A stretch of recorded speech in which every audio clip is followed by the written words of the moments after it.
मुंबई, रात के 2 बजे। शहर की सबसे पॉश कॉलोनी ब्लैकवुड हाइट्स की एक खामोश इमारत के 14वें माले पर एक चीख गूंजती है। पुलिस कंट्रोल रूम में कॉल आती है। एक महिला की लाश मिली है और दीवार पर खून से लिखा है, प्यास अभी बाकी है। इंस्पेक्टर जैनी अली को केस सौंपा जाता है। तेज दिमाग, मजबूत इरादों और बेखौफ फितरत वाली अफसर। उसने पहले भी कई केस सुलझाए हैं, लेकिन इस बार कुछ अलग है। ये कोई साधारण मर्डर नहीं। मृत महिला की पहचान रश्मि वर्मा, उम्र 34, एक सामाजिक कार्यकर्ता। फ्लैट में कोई तोड़ फोड़ नहीं, कोई जबरदस्ती की एंट्री नहीं।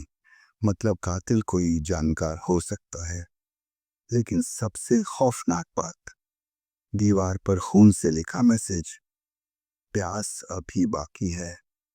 3 दिन बाद दूसरा मर्डर। पीड़ित डॉ विक्रम मेहता, नामी साइकोथेरेपिस्ट। मौत का तरीका वही, और दीवार पर खून से लिखा है, मुझे अभी और चाहिए। जेनी को अब पूरा यकीन हो चुका है कि यह एक सीरियल किलर है।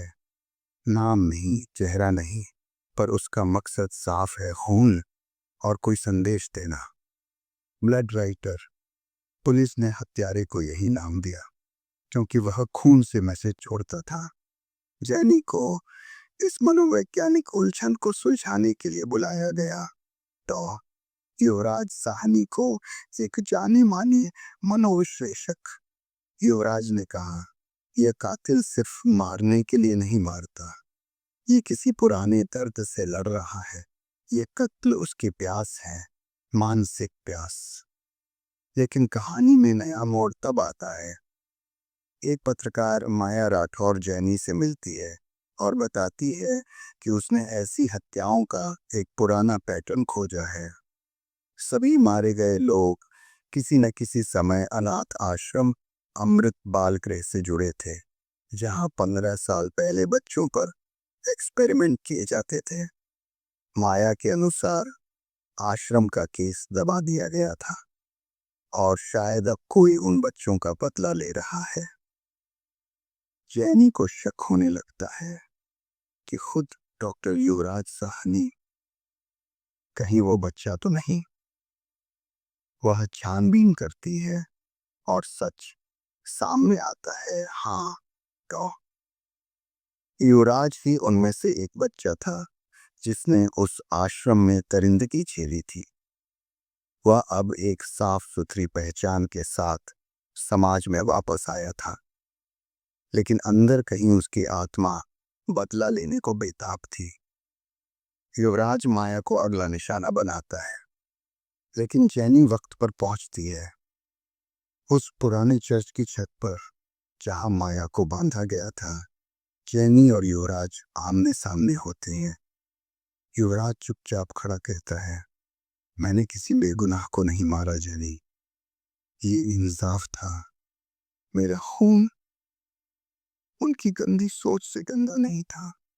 जैनी जवाब देती है, इंसाफ अदालत करती है, खून नहीं। कुछ पल बाद जैनी गोली चलाती है। युवराज घायल हो जाता है, गिरफ्तार होता है। लेकिन कहानी यहीं खत्म नहीं होती। जब जैनी ऑफिस लौटती है, उसे एक लिफाफा मिलता है। अंदर एक कागज पर खून से लिखा होता है, प्यास बुझती नहीं, बस शिकार बदलते हैं। उसकी रूह कांप उठती है। क्या कोई और भी है? क्या ये प्यास सचमुच खत्म हुई? रात का अंधेरा मुंबई शहर पर धीरे धीरे छा चुका था। इमारतों की रोशनी, सड़कों पर दौड़ती गाड़ियां और ऊपर मंडराते बादल किसी तूफान का इशारा कर रहे थे।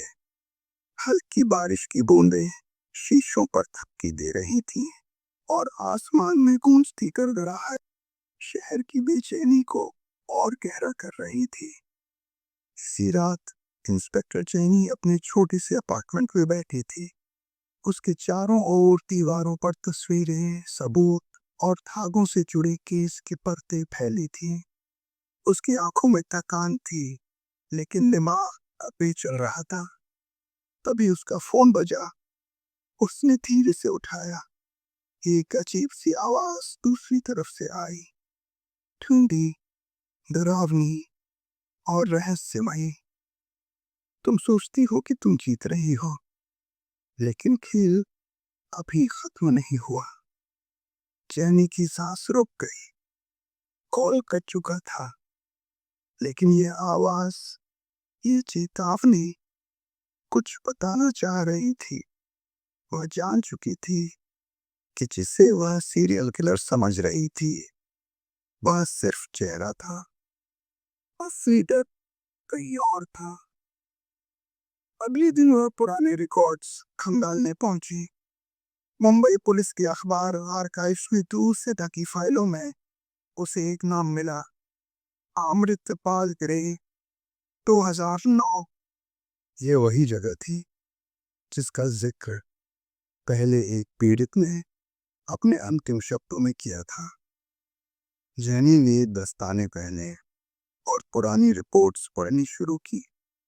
जितना वह पढ़ती गई, उतनी ही ज्यादा चीजें जुड़ने लगी। रात को वह एक डरावने सपने से जागी। उसने खुद को एक अंधेरे कॉरिडोर में दौड़ते हुए देखा। पीछे से काले साए उसे पकड़ने की कोशिश कर रहे थे। एक बच्ची चिल्ला रही थी। वह सपना नहीं था, कोई चेतावनी थी। अमृतपाल ग्रे उसके अवचेतन में भी अपनी जगह बना चुका था। अगली रात जैनी एक गुमनाम गली की जांच के लिए निकली। वहां बारिश में खून के निशान जमीन पर बने हुए थे, जो एक अंधेरे कोने की ओर जा रहे थे। उसका दिल तेजी से धड़कने लगा। ये कोई सामान्य केस नहीं था। वह अब किसी ऐसी चीज से टकरा चुकी थी जो सिर्फ कानून की पकड़ से बाहर थी। उसने आखिरकार अमृतपाल ग्रे का खंडहर तलाश लिया। ये जगह अब टूट चुकी थी, लेकिन डर आज भी वहां जिंदा था। चर्च के पीछे उसे एक दरवाजा मिला, जो धीमे से कराहता हुआ खुला। अंदर एक सीक्रेट रूम था। दीवारों पर बच्चों के खून से बने चित्र, जंग लगे सर्जिकल उपकरण और एक डायरी। डायरी में जो लिखा था, उसने जैनी की आत्मा को जब छोड़ दिया। यह किसी डॉक्टर युवराज साहनी की थी। डायरी में लिखा था, हमने बच्चों को बचाने के नाम पर कुछ ऐसा कर दिया जो इंसानियत के खिलाफ था।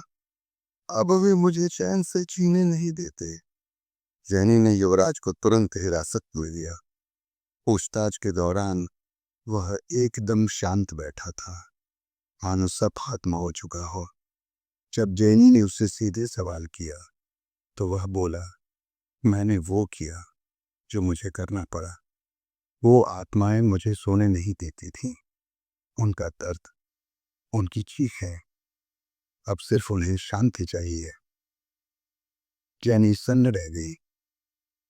यह एक साइकोलॉजिकल केस नहीं था। यह मामला उन अनसुनी चीखों का था जो कभी बाहर नहीं आई। उन बच्चों की जिन्हें समाज भूल गया, लेकिन उनकी आत्माएं अभी भी इंसाफ चाहती थी। क्या युवराज ने अपने अपराधों के लिए प्रायश्चित किया था, या वो खुद भी एक मोहरा था किसी बड़े खेल का? जैनी जानती थी केस भले ही बंद हो गया हो, लेकिन वो फोन कॉल, वो गली का खून और वह सपना, सब कुछ अब भी अधूरा था। क्योंकि कुछ कहानियां खून से लिखी जाती हैं। तो दोस्तों, क्या सच में उसकी प्यास खत्म हुई, या अगला शिकार कोई और बनने वाला है? अगर आपको ये कहानी पसंद आई हो, तो इसे लाइक ज़रूर करें, अपने दोस्तों के साथ शेयर करें, और ऐसी ही रोमांचक रहस्यमयी कहानियों के लिए एको टेल्स को अभी सब्सक्राइब करें।